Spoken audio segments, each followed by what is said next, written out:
We busted. Anyway, but he said we would love to see from the students' perspective now, because this is what the teachers say. Now, what are the kids saying? Because that's really what in education we want to know. How are the kids being affected by this?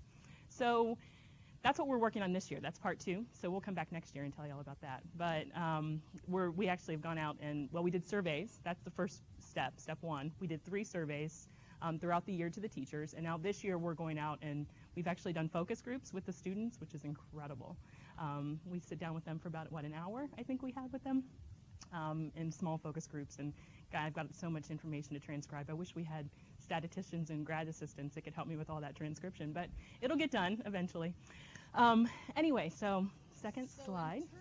Thinking in terms of BYOD, so picture yourself in a very large school. The student population is over 3,000 students, and perhaps you could teach anything from English to AP chemistry to art to any number of things. But BYOD means that the students are coming in with any device they choose.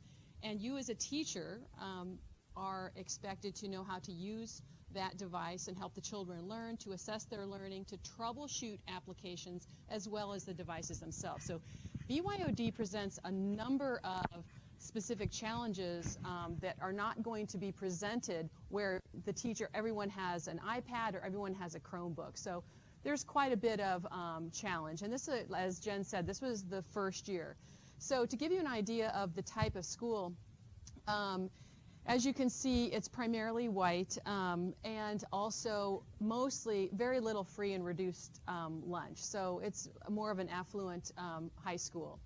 In addition to that, the number of students that have IEPs or special education in the school that we worked in, about 9.8% of the students are considered special education. As a general rule, like the statistics for overall, typically it's 13% of a school population the students would have IEPs. English language learners, or ELLs, our school had a mere 1.4%, which is very, very low. It's, as you can tell, it's not an urban school. In our urban schools, you can expect typically the ELLs, the English language learners, to be 16.6%, and in the more rural areas, 9.6%. So that gives you an idea of the students that our teachers were teaching and encountering in the classroom.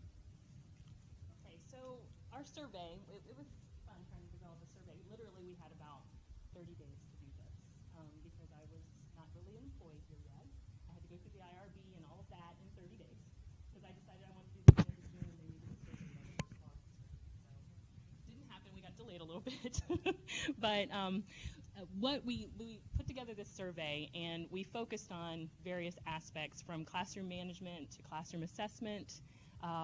What actual technology and applications were they using in the classroom? What was their learning management system and how effective were they at using that? Like we have Canvas, they had Blackboard, so how effective were they at managing? Lots of different things. And then and also even just classroom rules or classroom management, because that's an issue. We all know that from teaching our college courses. We have kids with laptops open, but are they really doing what our class is doing, right? And so that's an issue we even struggle with. Well, imagine, 15 and 16-year-olds. So anyway, so classroom management, this was all built into the survey, all of these questions. And what we were looking for was growth over the year. We would expect to see that if you are using technology on a daily basis with your students, we'll see some growth in these areas. That's what we were hoping to see. In most cases we did, or we saw no growth, or there was no significance. So anyway, so looking at our qualitative data, our survey was made up of Likert questions, 6 response format questions. The principal didn't want us to have any neutrals or no responses, so we either had to disagree or agree at different varying levels. So with the 6 responses, it would have been strongly agree, agree, slightly disagree, disagree, strongly disagree. Okay, so that's how our survey was based. There's 169 teachers. 3 surveys were given, like I said. One ended up being in a little later than we had hoped. Ideally, we would have liked to have gotten that survey out right when school started before we had students. It didn't get out to them until September, so it was delayed a little bit just because of all the consent forms, and there was just so much to undertake. But I really wanted to capture that data for that first year of implementation. I think that was really important. Because the other part of this was after each survey, I provided immediate feedback to the principal so he could see and actually develop professional development for the staff as he went along. So this is very much a service project for them, and that's how we looked at it. So we had 169 teachers. We actually had about a 38 to 40% response rate for each of the surveys. However, when I wanted to look at individuals' teacher growth, I had to obviously take out any participants that didn't answer all 3 surveys. So when we looked at who answered all 3 surveys, we had an 18% response rate, which isn't terrible. Teachers are busy people, so I was impressed with that. So, all right. Again, there's their Likert scale choices. The first section of questions, there were basically there were 3 sections of questions, I should say. The first section really looked at enhancing the curriculum and a teacher's ability to enhance the curriculum using technology. Okay, so that was the first set of questions. And here's what some of our answers or some of our findings were. There was some statistically significant growth that occurred throughout the year in terms of troubleshooting issues with devices, which is kind of expected. If you're using technology, hopefully on a daily basis in each of your classes, you're going to start to figure out what some of the issues are, right? So that's the only thing where we saw statistically significant growth. And keep in mind that these teachers had professional development throughout the year. So we really were hoping to see more growth than we did, which was a little unfortunate. But this is, when we did t-tests, this is what our p-values were for those 2. So it's extremely significant growth in those 2 areas. Recommendations that we gave to the principal based on our survey data is what any score that came back right at 4 or below, because 4 means we slightly agree. Okay, so I would have liked to even have gone, and he actually looked at the data and some of the things that they felt were priorities. If it was at a 5 or less, he actually said, we need to focus on this. Okay, so some of these things you can see here, moderate technology-infused collaboration among students. Can you moderate that collaboration? So that was an area that we felt they needed to work on, right? So measure the impact of using technology to promote learning. That's our mean score. Meet the overall demands of infusing technology, and then using technology to enhance learning for students with diverse needs, as we know in K-12 education, even in higher ed. But in K-12 education, we have very, very diverse learning needs. Okay, so that's that. All the things that we like to think about using technology in the classroom, so providing opportunities for students to collaborate, to problem solve, to do project-based learning. All those things that we hold near and dear to our hearts, that we know that's a best practice for students, we're finding that they're really not occurring. So we're troubled by that somewhat. Or not that they're occurring. They may be occurring, but the teachers feel that they don't have the ability to actually do that with the students using technology. Right. So that's what we were measuring, the ability. So the second part of the survey had to do with the frequency of technology use in the classroom. So the first part is how are you using the technology with students, and the second part is how often. Yes. All right, so next slide. Okay, so statistically significant growth occurred throughout the year with students, which is very low-level technology infusion, actively researching and locating content. That's like basic technology use in a classroom, and that's the only statistically significant growth that we saw throughout the year. Okay.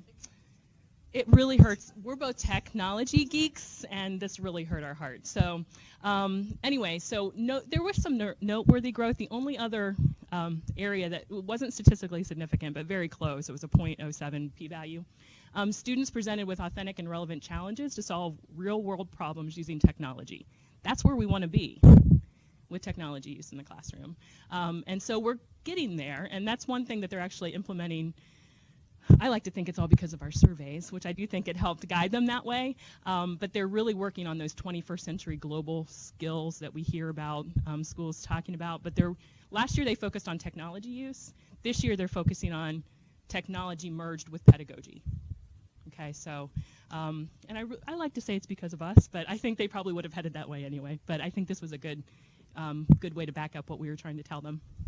Okay, so recommendations that we gave them for professional development. Again, we looked at mean scores. If it was a 4 or below, that meant they were using it once a month, using the technology once a month or less. Okay, and so these are best practices that we've found through research for using technology in the classroom. And so you can see our mean scores there and how often they're using these. If it's a 2, it's once per semester. Something or even master something if you're only using it once or twice a month. So even though as practitioners we want to be viewed by our students as knowing what's going on and, you know, getting out there and troubleshooting before. That it's better to practice and sometimes make mistakes because we learn as we go along.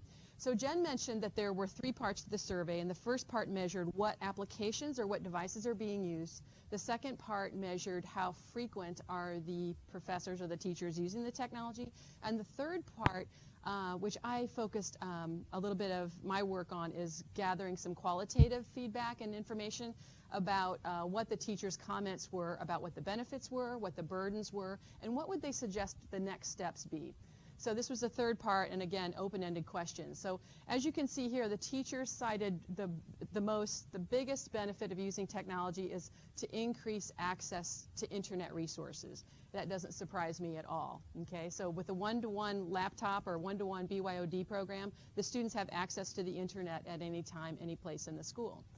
Secondly, they cited increased differentiation, so they can modify their lessons based on the learners' preferences. Third was, and this was surprising because we found this as well, the students are very minded with stewardship. It reduced paper use. That was, God love our tree huggers. They saw that, and the teachers as well cited less paper use, and I thought that was admirable. Teacher time, we love teachers. It was really good. I want to say it was wonderful to be in K-12 schools again. I should say 9-12 schools.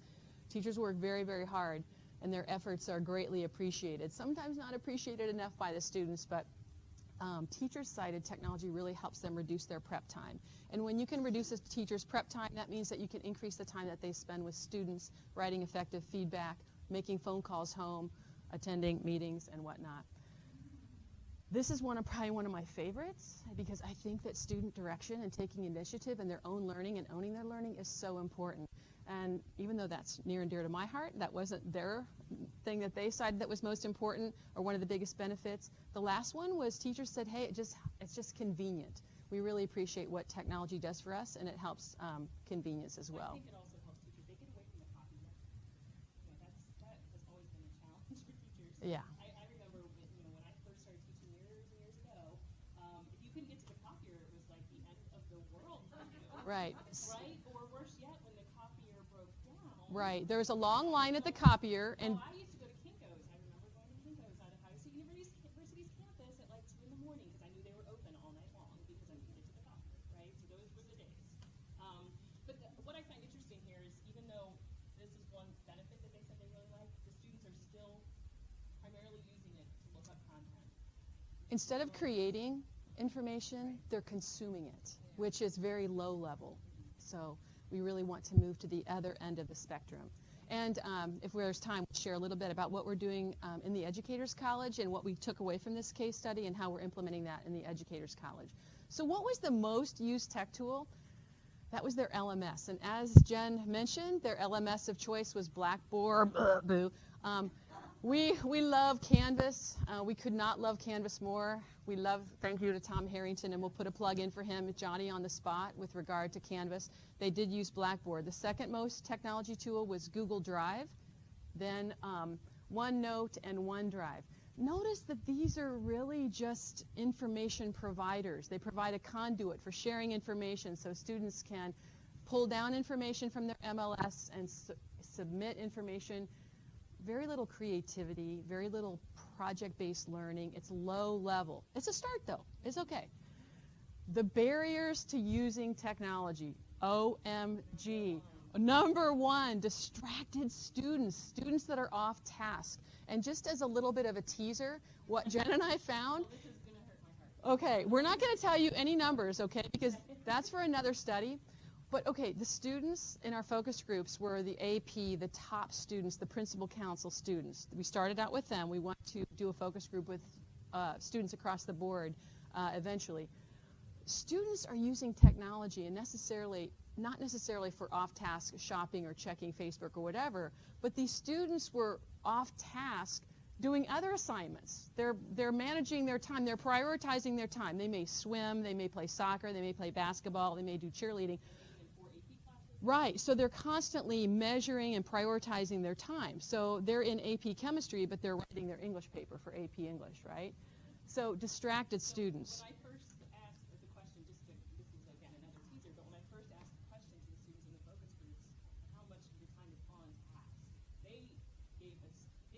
Yeah. They said, no, wait. On task, if you're in math class, you're only working on math class.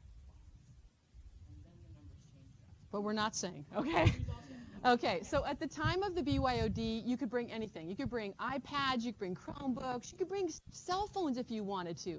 Teachers said this is an issue. Okay, we need to have consistent hardware. We can't do this. We teach. We can't be Tom Harringtons. Okay, that's what it is. Because we had some teachers that wanted to use, say, flash simulations, but if the students had iPads, No can do. So for a lot of teachers, that really was messed things up. So incompatible tablets, that leads into different devices. They cited Wi-Fi connectivity. Give me a strong internet pipeline, and I will change the world. Okay, with a very reliable laptop, I'm good to go. But Wi-Fi connectivity was an issue. And it's expensive. And so you Yeah. got to find budget cuts in schools. So. And then, you know how we used to say, bring number two sharpened pencils, okay? Now they're like, make sure your daggone laptop or device is charged up, okay? So they say, look, the kids need to come to the class prepared and ready to learn. And so that was something else that they cited. Next slide, please. So the last thing is we said, okay, tell us next steps. What can we tell the principal? What do you think would help you, okay? And so the colors correspond to the triangles. Overwhelmingly, the first two is we need technology PD with ample time to learn, and it needs to be concentrated in the content areas. Bio teachers and students don't do the same things with technology that AP History do, okay? It's very, very different, okay? Permit laptops only. Get rid of the iPads. We need to have one consistent device. And then the last two, implement and consistently use an AUP. That's an acceptable use policy. So what are the rules and procedures that our school will adopt and implement and hold accountable for our students, okay? A little bit more consistency there. And then again, the Wi-Fi connectivity. So I promised, how are we doing on time? Okay, so I promised, so what did we do with this information? We provided this to the administrator. He's made changes already, but what did we do with it in the Educators College? Well, as you know, we're kind of like disassembling lots of courses in the Educators College. Lots of good things have been happening. You can hear from Dr. Britt and even President Elsner, and we're doing all kinds of things. It's a lot of fun. But one thing that we've done is we've decided that even though Ed Tech course, the course that I've been teaching for the last 8 years, 16 semesters, we're ditching it. It's going away, okay? Because technology is bad. Look, Tom's going to cheerlead. Technology is best taught when it sits close to the curriculum. So even though the course is very robust, it's a night class, I never sit down. It's exciting. I love it. Kids learn a lot. They definitely do. We use digital badges, and I can't teach the specifics in that course. So we're doing away with the course. A third of those competencies will sit close to our methods classes in Dr. Beasley and Dr. Grissom's elementary and special education classes. 2/3 of those competencies will be taught and mastered in a new course. The productivity and the communication competencies will be mastered in our new course. So we understand that's a best practice. It took us a little while to realize that, but doing this case study with Dr. Rogalski really helped us understand that. And so we're ready to take that on in the upcoming semester. So I think that brings us to time. Dr. Rogalski, what else? Yeah, I think we've presented all of our information. We are going to be publishing and putting out a lot more information. So when we publish our article, we'll send that out to you. But what questions do you have?